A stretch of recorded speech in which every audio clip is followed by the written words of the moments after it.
Halo, perkenalkan kami dari kelompok A1. Kami akan memaparkan tentang pengaruh efektivitas TNDE atau e-office terhadap kinerja organisasi. Kelompok A1 terdiri dari 8 orang. Yang pertama yaitu Ahlul Sitadania dari BBWS Nusa Tenggara 2 Kupang, Atika Syafitri dari Direktorat Kepatuhan Intern, Chandrika Salsabila dari Direktorat Kepatuhan Intern, Eva Zulaifa dari Direktorat Pengembangan Kawasan Strategis, kemudian Farel Atalah Akil dari Direktorat Pengembangan Kawasan Strategis, Gani Iza Aulia dari Direktorat Kepatuhan Intern, Gina Aulia Takwa dari Direktorat Kepatuhan Intern, dan Gumlar Tambunan dari Direktorat Pengembangan Kawasan Strategis. Apa itu yang disebut dengan TNDE? TNDE atau Tata Naskah Dinas Elektronik adalah sistem yang digunakan untuk mengelola seluruh alur naskah dinas, mulai dari pembuatan, pengiriman, penyimpanan, hingga pengarsipan secara digital. Ini adalah solusi modern yang menggantikan sistem manual agar proses birokrasi menjadi lebih efisien dan efektif. Terdapat 3 dasar hukum TNDE, yaitu yang pertama Undang-Undang Nomor 11 Tahun 2008, Undang-Undang Nomor 43 Tahun 2009, dan Peraturan Menteri PUPR Nomor 2 Tahun 2021. Nah, bagaimana TNDE bekerja? Dalam pembuatan dokumen, naskah dinas atau yang dimaksud dengan surat, nota dinas, memo, dan lain-lain dibuat langsung di dalam sistem. Kemudian disposisi dan alur kerja, dokumen dapat dikirimkan secara instan ke pejabat atau unit terkait. Setiap proses disposisi dan persetujuan terekam secara otomatis. Kemudian untuk tanda tangan elektronik, naskah dinas dapat ditandatangani secara digital dengan autentikasi yang sah. Dan yang terakhir, pengarsipan otomatis. Setiap naskah yang selesai diproses akan secara otomatis tersimpan dalam arsip digital yang terpusat dan mudah dicari kembali.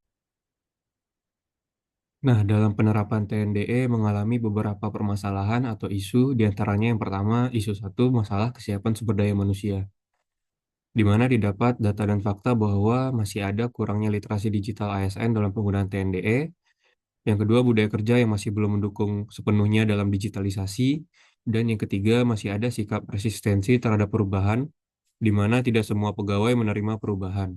Apa dampaknya jika isu satu ini tidak diatasi? Yang pertama, terjadi penurunan efisiensi dan produktivitas kerja. Yang kedua, ketidakteraturan administrasi dan data. Dan yang ketiga, terjadinya kesenjangan kompetensi antara ASN dan hambatan reformasi birokrasi. Nah, keterkaitannya manajemen ASN dan smart ASN terhadap isu ini adalah permasalahan SDM dalam penerapan TNDE bertentangan dengan prinsip manajemen ASN yang adaptif untuk mewujudkan smart ASN, di mana smart ASN sendiri menuntut kita untuk mampu bekerja secara profesional dan berorientasi pelayanan di era digital. Isu kedua, kendala teknis dan sistem dalam penggunaan TNDE. Secara data dan fakta, pengajuan suratnya masih manual karena di websitenya belum dapat mengakomodir untuk mengetik suratnya secara langsung. Selain itu, dapat juga terjadi duplikasi data karena inputnya juga secara manual. Selain itu juga tidak ada notifikasi TNDE, jadi harus buka aplikasinya terlebih dahulu. Jika websitenya sedang bermasalah ataupun ada gangguan, seluruh proses administrasi dapat berhenti. Selain itu juga ada risiko bahwa sistem tidak sepenuhnya terintegrasi antar unit kerja, sehingga masih ada proses manual yang harus dilakukan. Dari data dan fakta tadi, terdapat dampak yang dapat terjadi jika tidak diatasi. Di antaranya yaitu efisiensi kerja ASN dapat menurun karena bercampur cara manual dan juga digital. Selanjutnya, tata kelola data menjadi tidak optimal dan juga kualitas pelayanan publik dapat terganggu. Secara keterkaitan dengan manajemen dan juga smart ASN, hal ini dapat menghambat efisiensi dan akuntabilitas kerja karena bertentangan dengan prinsip manajemen ASN serta menghambat terwujudnya profil smart ASN yang adaptif, profesional, dan juga berorientasi pelayanan. Isu yang ketiga tentang potensi kerentanan pada sistem keamanan data. Data dan faktanya terdapat pegawai yang menggunakan perangkat dengan keamanan rendah, yaitu passwordnya lemah, akses bersama. Kemudian masih ditemukan juga kasus kebocoran dan peretasan pada data pemerintah. Dampak jika tidak diatasi, pertama, keamanan dan kerahasiaan data terancam. Kedua, penurunan kepercayaan pengguna. Dan yang ketiga, gangguan kelancaran administrasi dan pelayanan publik. Kaitannya dengan manajemen dan smart ASN adalah Permasalahan kerentanan pada sistem keamanan data pada TNDE menunjukkan belum optimalnya manajemen ASN dalam menjalankan tata kelola arsip elektronik yang aman, sehingga bertentangan dengan terwujudnya smart ASN yang profesional dan berintegritas. Oke, selanjutnya isu-isu tadi dianalisis menggunakan metode USG atau urgency, seriousness, dan juga growth. Untuk indikatornya itu ada angka 1 sampai 5 ya. Urgensi itu angka satunya tidak mendesak, tidak bisa ditunda kurang dari setahun. Untuk angka 5-nya itu urgent kritis, harus segera ditangani saat ini. Untuk seriousness, 1 itu hampir tidak berdampak, 5 itu dampak kritis menghambat pencapaian tujuan organisasi secara luas. Growth atau pertumbuhan itu 1 tidak berkembang atau dampak tetap kecil. Lalu 5 itu sangat cepat berkembang atau menimbulkan krisis apabila diabaikan. Menggunakan indikator tersebut, dianalisis dan hasilnya itu adalah didapatkan core isunya adalah kendala teknis dan sistem dalam penggunaan TNDE. Untuk urgensinya mendapatkan skor 5 ya, karena ini menjadi isu paling mendesak karena langsung menghambat operasional harian. Pegawai tidak dapat menyelesaikan administrasi tepat waktu, proses pembuatan surat atau dokumen tersebut terhambat, dan koordinasi antar unit kerja terganggu. Untuk seriousness-nya mendapatkan skor 5 karena dampak kendala teknis ini sangat luas, bukan hanya mempengaruhi satu unit, tapi berpotensi menghambat seluruh workflow organisasi. Growth-nya itu mendapatkan skor 4 karena dalam waktu kurang dari 6 bulan kendala ini bisa menjadi masalah besar yang mempengaruhi hampir semua unit kerja, menimbulkan resistensi pegawai terhadap penggunaan sistem digital dan menimbulkan biaya tambahan untuk perbaikan sistem. Nah, dari hasil tersebut total skornya itu adalah 14 sehingga menjadi peringkat prioritas 1 sekaligus menjadi core issue yang akan kita bahas lebih lanjut. Setelah mengidentifikasi core issue, kami melakukan analisis fishbone untuk mendalami akar penyebabnya. Dari sisi mesin, sistem yang ada memiliki fitur terbatas, sering tidak stabil, dan tidak terintegrasi dengan sistem lainnya. Bahkan, tidak ada notifikasi otomatis, sehingga kita harus mengecek status secara manual.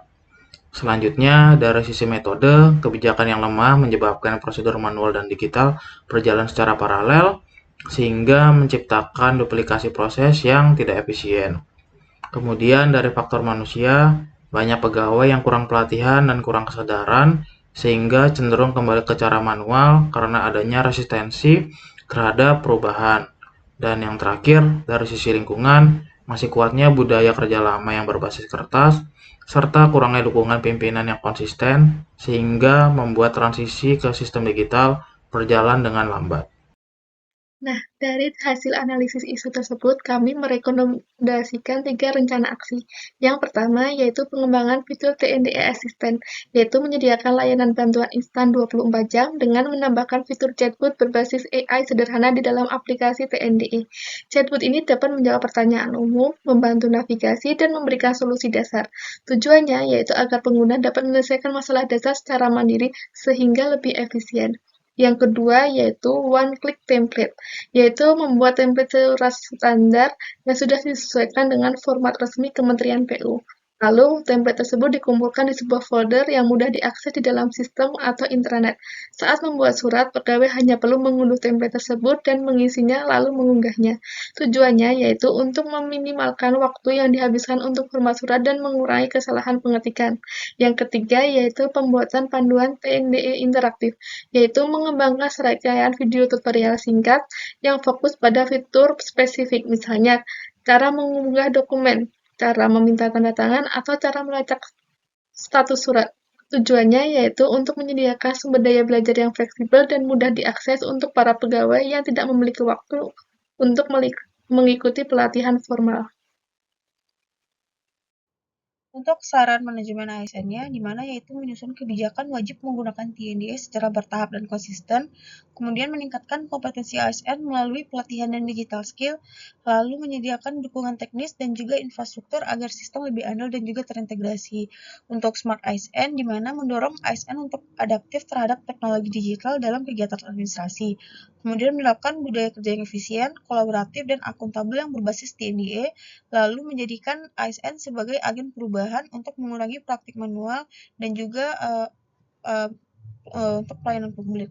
Kemudian untuk refleksi, di mana TNDE ini merupakan wujud transformasi digital birokrasi yang membantu mempercepat proses surat menyurat, menyimpan arsip lebih rapi, serta membuat proses kerja lebih transparan. Namun tantangan yang ada yaitu terkait kesiapan sumber daya manusia, risiko kegagalan sistem, dan juga keamanan data. Oleh karena itu, perlu dilakukan peningkatan literasi digital dan juga komitmen bersama untuk mewujudkan smart ASN yang profesional, berintegritas, dan berorientasi pada pelayanan.